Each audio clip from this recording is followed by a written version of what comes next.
Hey, welcome back to my channel. As you can see by the title of this video, we are about to start our third Taylor Swift series as we go through her discography. The album that we're going to be doing this time is going to be Red, Taylor's version. I said in my last video that I wanted to move to a country album just because I've done a pop and a folk album, so I kind of wanted to switch it up and get at the third genre that she does. And I asked for recommendations on which country album I should do. I got a lot of Speak Now ones, but then I wasn't sure if that was okay to do because I know that's one that she hasn't redone yet. So then it would kind of narrowed it down between Red Taylor's version and Fearless Taylor's versions. It was kind of a toss-up, and I saw that this one was the most recent one, and it had a lot of lyrical videos that I can kind of use. My experience with Red Taylor's version, or Red in general, when I was looking at the track list, I definitely think I've heard some of the songs, like the big hits, like We Are Never Getting Back Together, even I Knew You Were Trouble, maybe a couple more along the line, so we'll have to just see. But I definitely don't know the first one, which is titled State of Grace, so let's see what we can figure out. Also, before we start, people did say that this was probably her most experimental country album, so I'm curious to know what that actually means, like if it's going to sound different, lyric difference. I think it'll be kind of cool to see her songwriting, I don't want to say regress because I don't mean it in a negative way, but like seeing earlier writings as compared to her most recent works, because I've started with some of her newest work. So let's just see.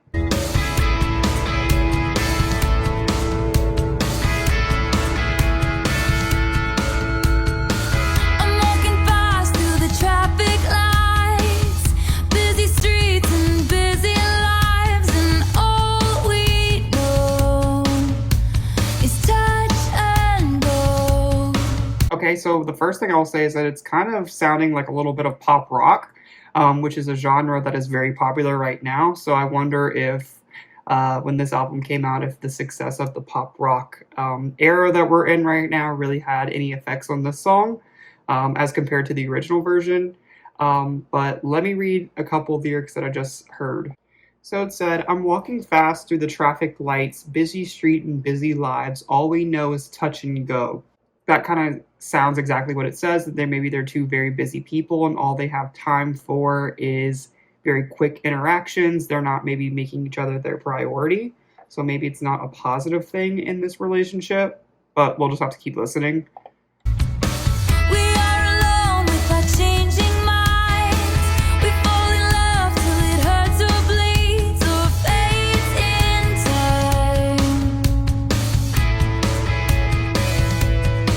I guess I should have let that verse finish because it had a little bit more to it.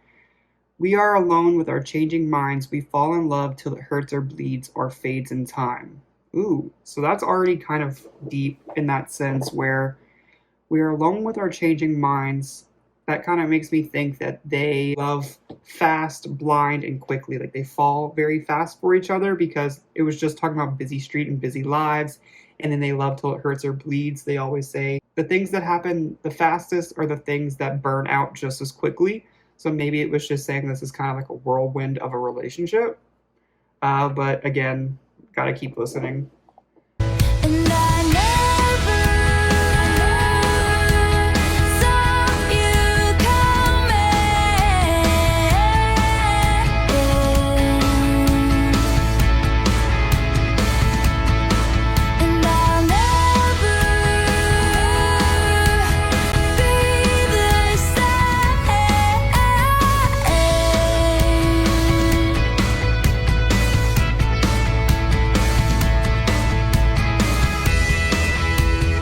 so with that short chorus, it's still just saying that she'll never be the same. So whatever this whirlwind relationship brought to her, it kind of changed her as a person, or maybe how she loves people in the future. You come around and the armor falls, pierce the room like a cannonball. Now all we know is don't let go.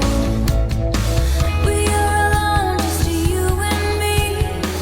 Up in your room and a slate so clean, just twin fire signs, four blue eyes. Alright, so the next verse said, You come around and the armor falls, pierce the room like a cannonball. Now all we know is don't let go. We are alone, just you and me up in your room, and our slates are clean. Just twin fire signs, our four blue eyes. Again, it's still making me think these people love fast and hard, and they don't care about what other people think about their relationship, because when you say up in your room and our slates are clean, we're just alone.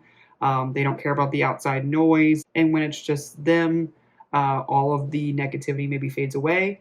And twin fire signs, that I do not know anything about astrology, so I won't pretend like I do. And then four blue eyes are clearly just two people looking at each other.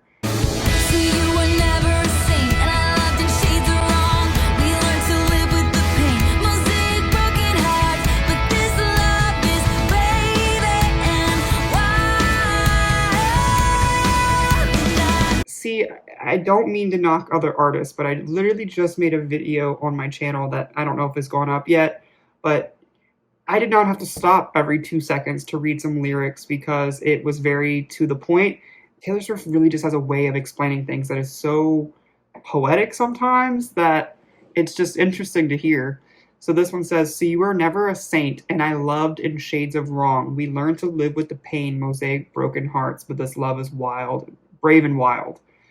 Again, this relationship is passionate, and maybe, again, they just maybe know that they aren't the best for each other. And this person was never a saint. They know each other's flaws. They know each other's buttons, but, you know, they're going to continue to do this despite the pain because some aspect of that relationship must be worth it to one or both of them.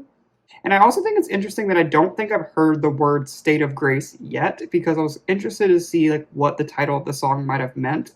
But I don't think I've heard it yet, so I'm still waiting on that.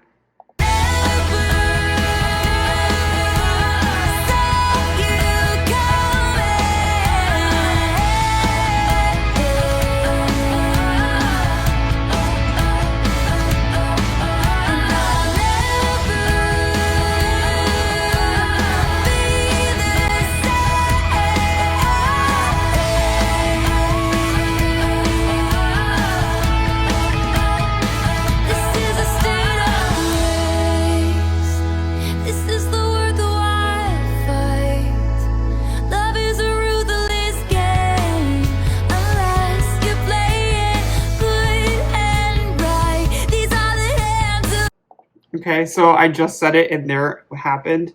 So it says, "This is a state of grace. This is a worthwhile fight. Love is a ruthless game unless you play it good and right." The word state of grace gives me religious vibes. That something is maybe like, I don't know what the word would be, like pure, or like it's not tainted in a way, because the reference to the saint kind of gave me the religious aspect.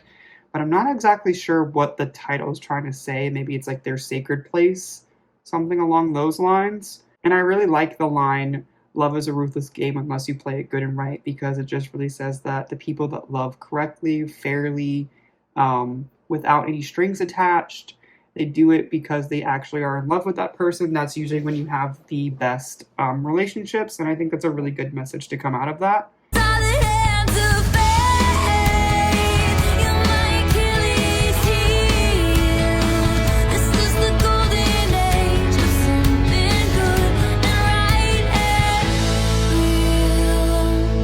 I feel like I'm kind of smiley right now, but it's just like sometimes these songs really blow me away of how this is like almost borderline pop music, and you're getting lines like "You're my Achilles heel," and it just like flows naturally. It's like crazy to me. But Achilles heel, to my knowledge, is like your one true weakness. I think it has a connection to Greek mythology. I'm not super well versed in that, so I won't pretend like I am. But basically she's saying that this person is always going to be her weakness. Like I said, with this relationship, you see maybe all of the red flags, but you ignore them because this person is your weakness. They have something that keeps you coming back. And sometimes that's not always the best, but I guess if you're willing to take the risks and you know what you're getting yourself into, why not love? Why not experience the love and how it could be a ruthless game? And I never saw you coming.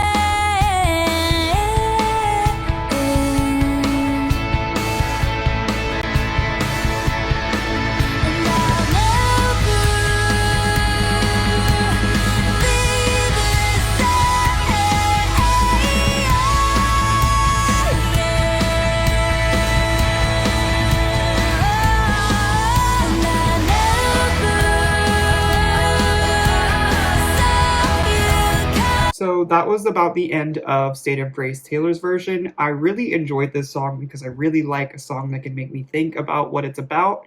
A few thoughts about it in general as a song is this is labeled a country album, and I didn't really find that was very country. I kind of thought that sounded more like pop rock, which again, I also enjoyed the sounding of it.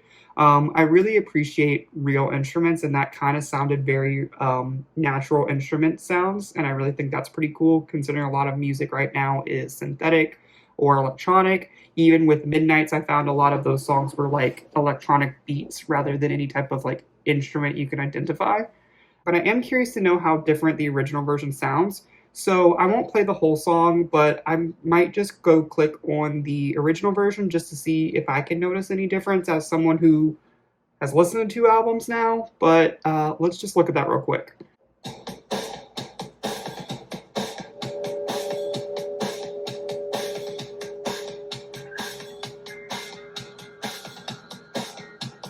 The instruments don't sound as clear or as loud as the new version. I'll say that so far. All we know is touch and go. We are alone without changing minds. We fall in love till it hurts to bleed. So Yeah, that sounds pretty identical to each other. The only two things I noticed is the original version is a little bit more muted in the sense of the instruments, and also her voice seems a little bit lighter than the new version. The newer version seems like it leans a lot more into pop rock than maybe this version did, but I still think it sounds very similar. But that's the end of State of Grace. Thank you for watching. Let me know what your thoughts are on the song. Maybe if you know more meaning about the song than I got out of it. But just thanks for watching.